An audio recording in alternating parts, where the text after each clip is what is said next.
So thanks Saeed, thanks Asma, and thanks Dubai Future Academy for hosting me. So this is a great honor, and thank you all for coming. So it's a great privilege and honor to meet all of you. So the topic today we're going to talk about is future of work. It's a pretty loaded phrase. It's a very big buzzword today worldwide, and everyone's welcome. Everyone's worried about it. You've heard about, all of you have heard about the fourth industrial revolution, the term coined by World Economic Forum. There has been a ton of reports out there on future of jobs. There's a lot of worry about what's going to happen to our jobs. Are we going to have our jobs? We're going to, who's going to lose their jobs? All kinds of stuff.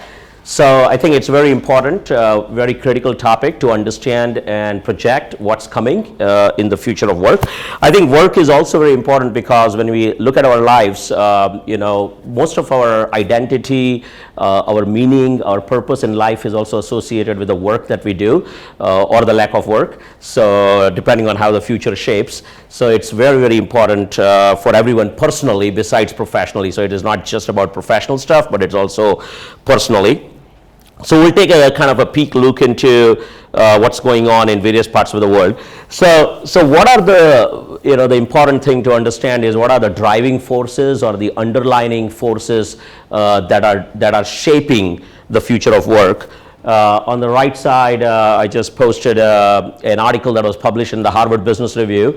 Anyone of you who've subscribed to HBR just a couple months back in the June or July edition, they had a pretty big article on the forces shaping the future of work.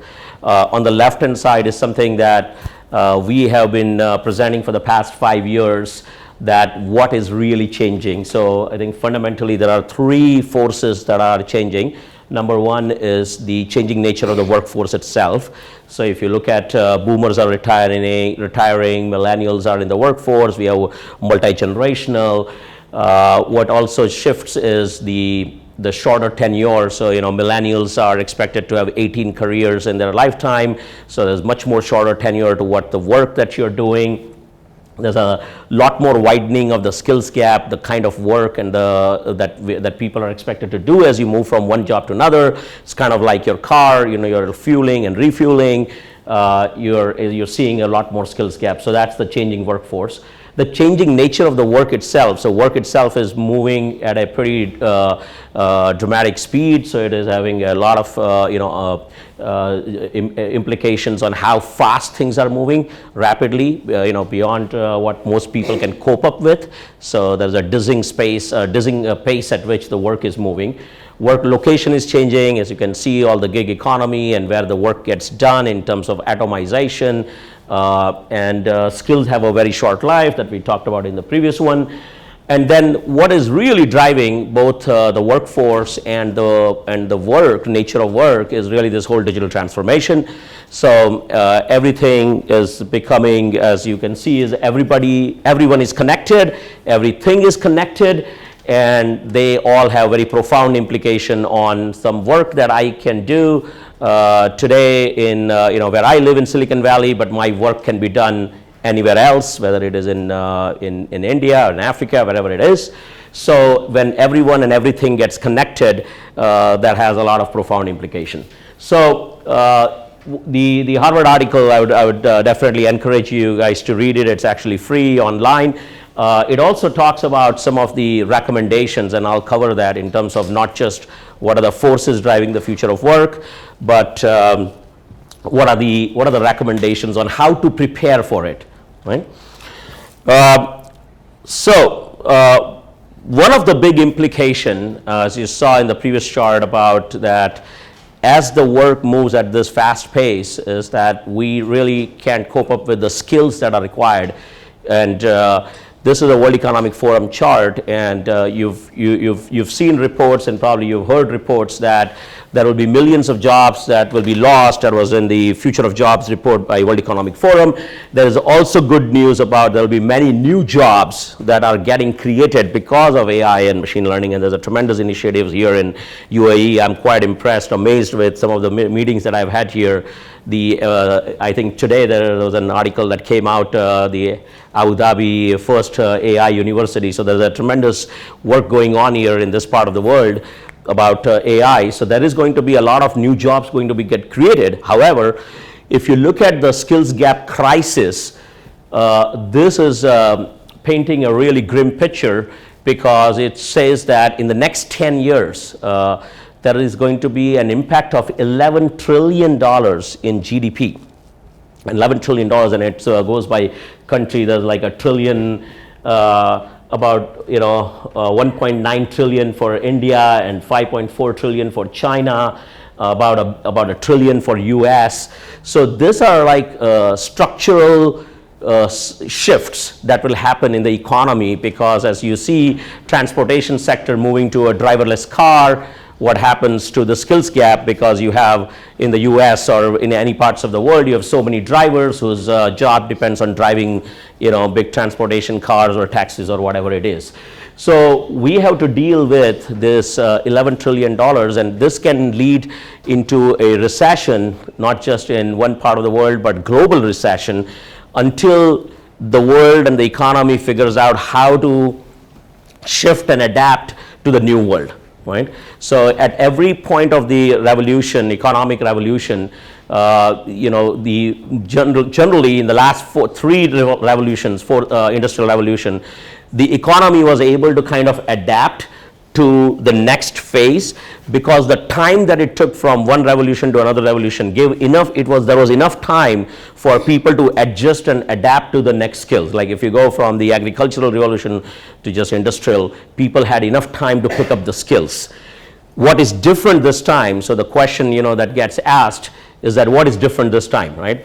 The difference this time is that the speed at which the change is happening, there isn't enough time for people to actually reinvent themselves, adapt themselves, and get to the next phase. So yes, sir. Could you give us an intuitive feel for why China is so much worse than the US? Right. So because you see, if you look at India and China, there's a lot more manual labor and low skills job that is still being done, and they are much more faster. If you look at what AI and automation is doing, it is going to move out the low skill and the mid skill jobs faster than the high end of the skills. Exactly. So that's going to have a much bigger impact on those economies. But even $1 trillion for the United States, which has about $10 trillion worth of economy, or roughly 12, that's almost 10% shaving off the GDP. That can bring the country into a pretty big recession. So these are some. This is a very big problem to actually really seriously look at it, both at a country level, at a global level, at an organizational level, and at an individual level. That are we prepared individually? Are we prepared for our teams, for our organization to move to the next revolution? So what can we do about it, right? That's the question. So one of the things that when we think of future, where do we go for inspiration? How do we really think 20 years, 30 years out and figure out and then bring it back and say, okay, what do I need to do now so that I'm prepared for the future? I have this picture here of a rocket ship, because we generally joke about something really very futuristic is all about rocket ship. So we have, as my organization and my company here in Mountain View, we have studied a number of different future of work framework, and we actually found the best framework that we can all learn from actually comes from NASA.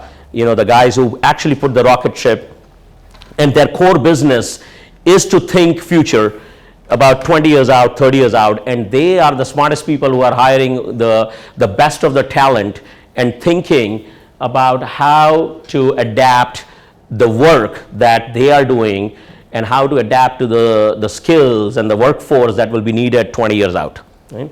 Now, we'll just go through quickly on this framework, And if you look at it, it's really very cool because there are certain things that's not going to change, although so many things are changing, and it's very important to always know that what is not going to change, right? So the core of this whole framework is at the center, as you can see, is the culture, because at the center is actually people, right? Because we are the ones who are driving the work, and so the culture becomes at the center, and I'll cover that piece, how culture impacts some of the aspects here.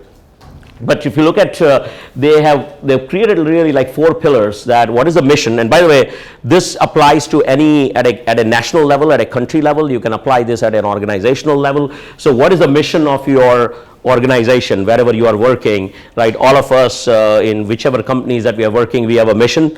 We have people, we have place, and we have technology to deal with. So these are the 4 core pillars, how work gets done, right?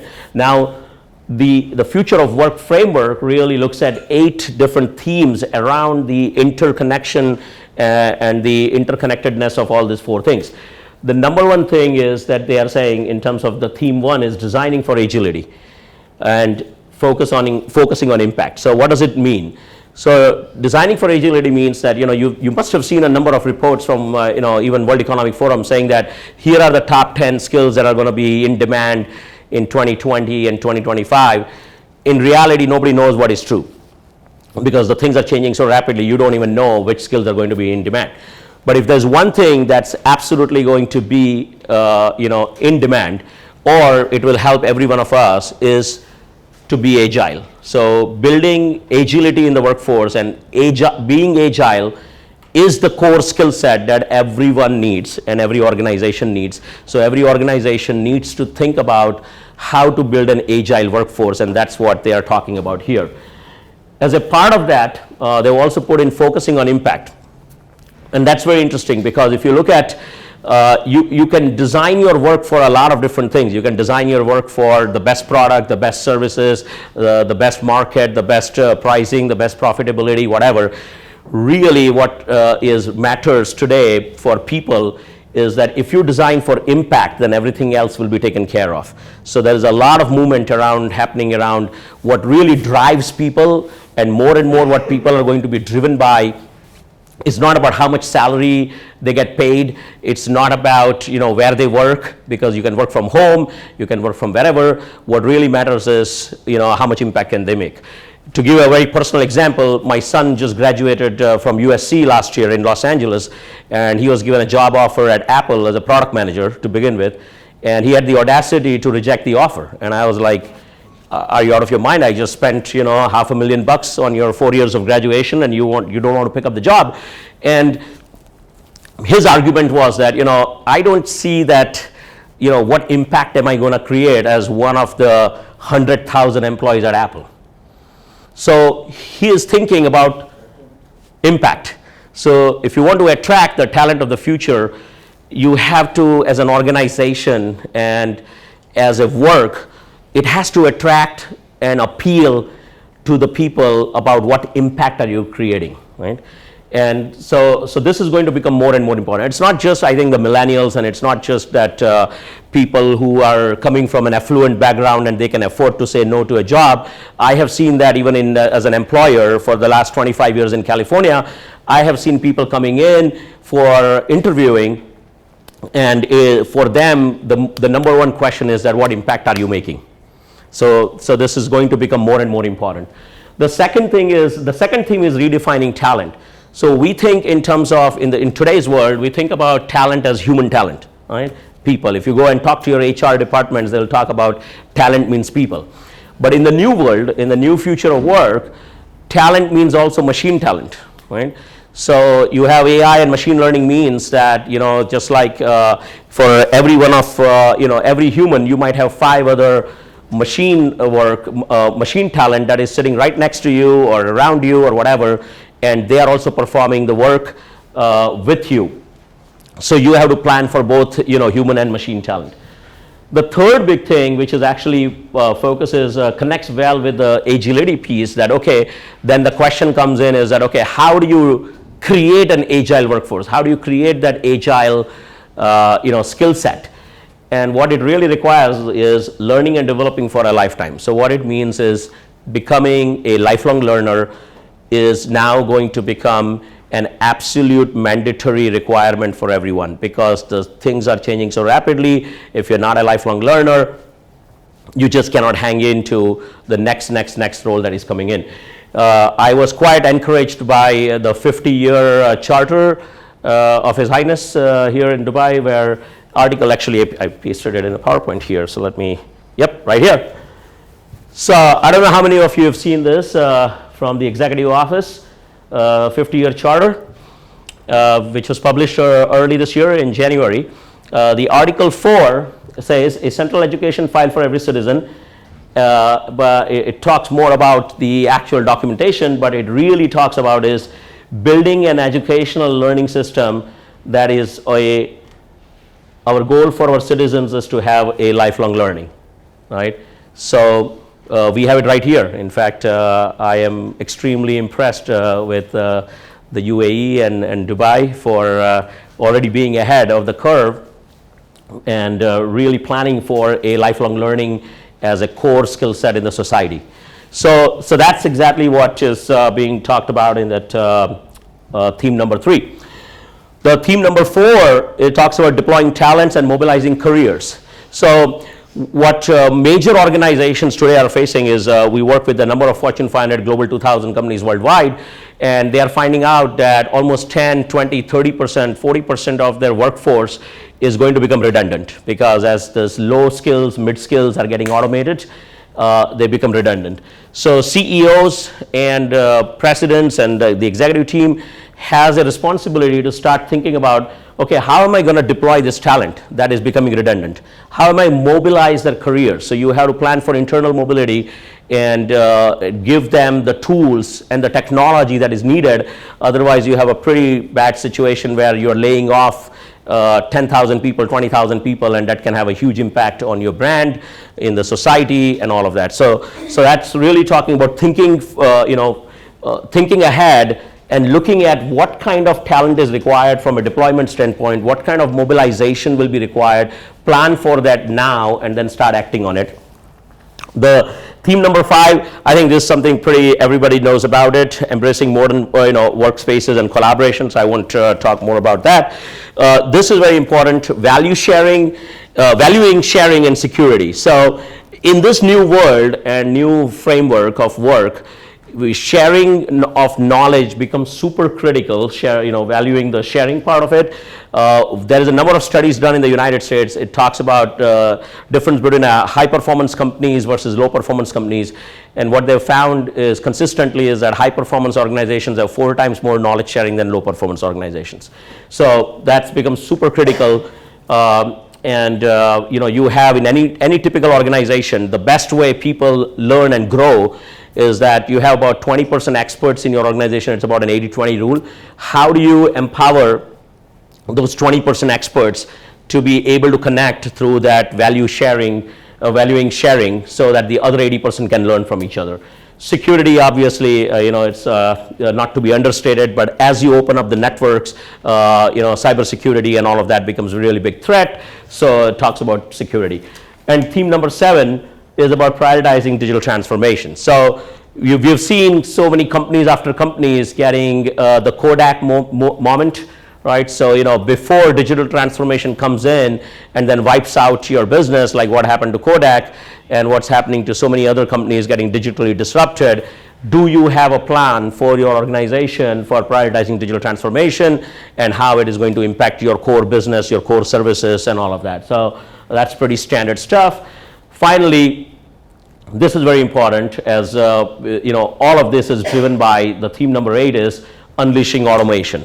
So before automation comes in and takes away the jobs, how do we proactively unleash automation in our organization? So unleashing automation, analytics, algorithms, AI, all of that stuff. So everything that we are hearing here in the UAE about the focus on AI is all on the dot.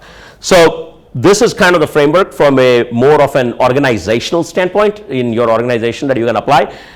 We've seen many companies, even countries looking at it and like creating their own framework. But you can also look at it personally at an individual level and see that how you can look at, how you can relate to this, and where do you have to make the changes or the learning and the adaptability. So you look at this example of a typical knowledge worker like Sally. So that's, like one of us, we are all knowledge workers. There's about 2 billion plus knowledge workers.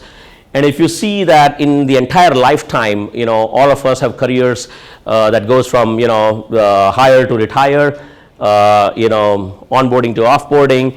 And if you see that at every step of the way, that as she moves from a new role to moving to the next thing, or maybe even retiring, at every step of the way now, it is not just about working with humans, but it is working about, working with machine talent. And how does Sally learn? So it's not just about, now we have to all learn about not just working with other human beings, but we all need to learn to how to program actually robots to work with us. So one of the things that we have done in terms of enabling Sally from a future of work standpoint is that how do we bring a unified, relevant, and engaging experience for knowledge workers, and making Sally more, help her with a system of intelligence. So if you look at the typical day of any knowledge worker, we are going to so many different places to get our knowledge or our content to be able to perform our work. So it's typically in the 5 areas that we categorize. Number one is, experts. So we all look for experts to gain knowledge from. I'm sure you have experts in your organization that are kind of like your go-to people, depending on the topic that you want to really learn from. In the college, it is obviously the instructors for each particular topic. Second is, inside your organization, you have internal content. Third is your premium content. Fourth, we all go to the free and open world in terms of TED Talks and MIT open courses and things like that. So what is really needed in this new lifelong learning is the ability for people like Sally and all of us to have a virtual assistant to be able to help us to augment our ability to absorb knowledge, learning faster, so that we are able to do our work at, effectively. We are able to embed knowledge right inside the work, rather than trying to be disconnected experience from the two. So this is something that we focus on, trying to bring lifelong learning for everyone. So think about this, which was the previous chart about lifelong learning. Now the new passport, all of us have a passport. That's kind of like your ticket to mobility to different countries. What is really needed is now a skills passport, which all of us will have. And I think you saw the chart from the Article 4 of the Dubai government about having that lifelong learning documentation. So this will enable people to move from mobility from one point to another, and everything that you are learning, it gets recorded here, and this becomes basically your ticket to opportunities. So now what's going on worldwide? So there's a number of countries. It's not just companies, but countries who are looking at nationwide, this problem, because as you saw, it's a pretty dire consequences of $11 trillion. So countries are now getting their act together. The governments are coming together with their universities, with their academia, with their corporations.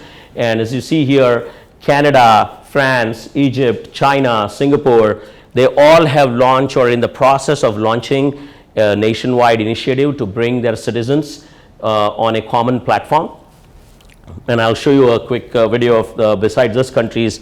There is also France, there is India, there's Malaysia. All these countries are working on it. And let me show you a quick video so that you get a real world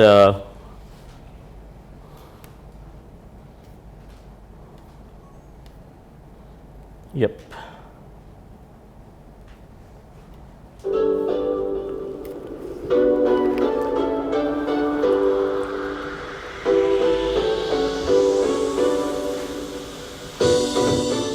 Future Skills, a NASCOM initiative powered by Edcast, is an industry utility that facilitates learning by inspiring learners to explore, discover, and learn. The portal uses an easy-to-navigate interface called Channels to explore what the new technologies are, what are the jobs in those technologies, and what are the skills required to do those jobs. The channels currently have 9 technologies, in-demand job roles in these technologies, and cross-functional skills that cut across technologies and job roles. Guide me videos and beacons provide information to help the learners navigate through the simple interface of future skills. The journey of discovery for the learner begins on the Explore tab, where the content on future skills is in the form of daily, micro-learning content from free and open sources, as well as paid courses from leading training providers in the world. On the technology carousel, you can browse the technology on your own, or follow it and get daily learning insights in your Learn tab. The Job Role channel shows what job roles are available in each of the emerging technologies. Content in these channels is arranged to show you a description of that job role through a job role card and the skills required for that job role. You can also go through the Skills Sampler, where you consume actual training content to understand whether this is a skill you really want to learn. Once you decide that you do, you can either take a course and get certified through the hundreds of courses available in a marketplace of world-class training providers, or follow some learning pathways created by subject matter experts from the industry. The Learn tab offers learning insights every day on the learner's topic of interest. Articles, blogs, and videos are curated by an AI-driven engine that selects content based on the learner's preferences and choices. The ability to like, comment, share, and tag builds a community learning experience. The learner's progress on assigned learning paths is visible at all times. Best practices indicate that 25 hours of continuous learning are necessary to keep pace with the changes happening around us. The indicator on this page tracks not only formal learning hours, but also the number of hours a learner spends informally on exploring, discovering, and learning new things. Personalize your learner journey on the Me tab by choosing a job role that you are interested in or a technology you want to know more about. Update your profile and show it off on your skills passport, where all your badges and certifications will be visible. You can also share these badges on LinkedIn at the click of a button. You can edit your learning goals anytime on My Dashboard to ensure that what you see on your Learn tab is always of interest to you. All the smart cards and learning pathways that you've completed, created, or bookmarked for future viewing show here. Under the Me tab, you can see the groups that you are a part of. These groups are called micro-orgs and are useful to keep discussions inside your community. The platform has the optional ability to award skill points that can be earned after achieving milestones and can be used for courses available on the Future Skills Marketplace. This simple yet powerful look into the world of emerging technologies can go a long way in future-proofing your career. Join Future Skills today to accelerate your look. So this is an example of a nationwide skilling platform that a government has launched, and you can see that they have picked up all the future technologies that where the jobs are going, and identified actually the job roles that are going to start in demand, that are going to come in demand, and they have already started curating it using AI. So it's really using AI for AI. Trying to be being prepared, or being future ready. The way to become future ready for AI is to use AI for your own learning, right? And this is an example of a lifelong learning that is going to become now a daily utility in people's life, just like how we use Facebook and Instagram and LinkedIn of the world.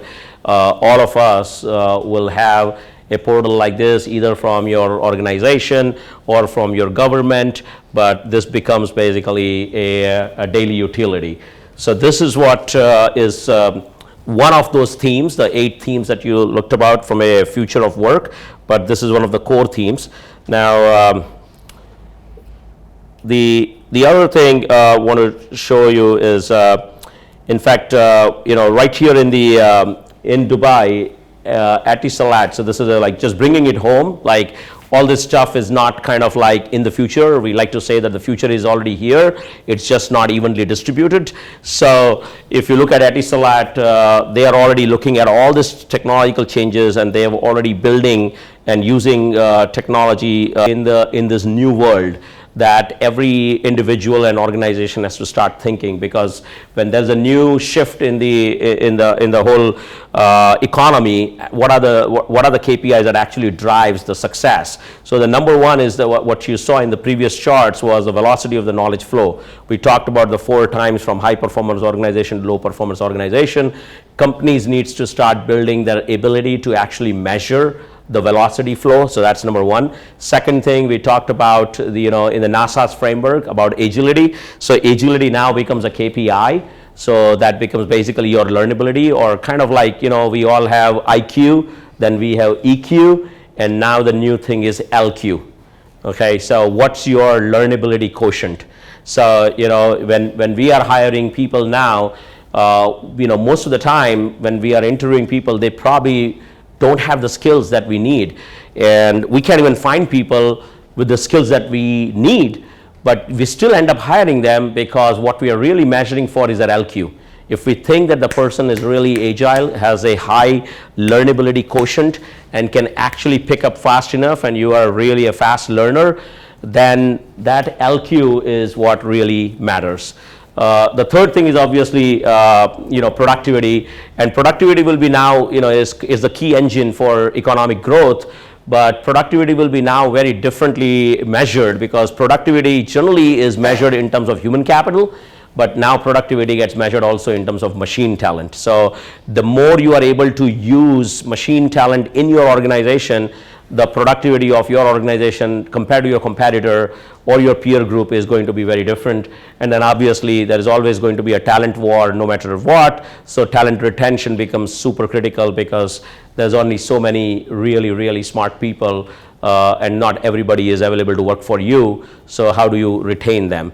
So these are the 4 impact measurements that we are seeing that more future ready organizations are already starting to put in place the infrastructure to start measuring. It has both organizational impact, but as I said, it also has an individual impact.